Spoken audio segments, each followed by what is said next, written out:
Grassroots campaigning is done in 4 very important phases: voter ID, get out the vote for the primary, persuasion, and finally get out the vote for the general election.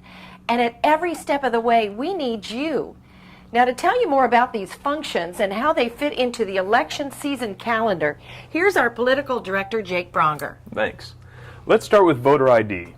Because voters in our state don't register by party, we have to ID them as best we can.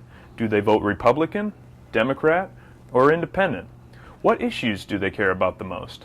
We need to know because in door-to-door campaigning, we want to target the people most likely to vote for our candidates. Otherwise, we waste valuable time.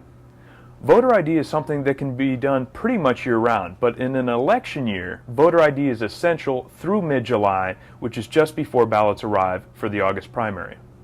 Next, we want to focus on get out the vote for the primary election. We want to make sure that as many Republicans as possible vote in the primary. So when the voters have their ballots in hand, this is the time to call them to remind them to fill out their ballots. After the primary is over, we focus on voter persuasion. This is where we convince voters, especially the independents, why our candidates best align with their values. We can utilize the data we gathered during voter ID to target a voter's interests. The final step is general election get out the vote. Ballots mail 20 days before the election, and we want to make sure that all our identified Republicans turn in their ballots.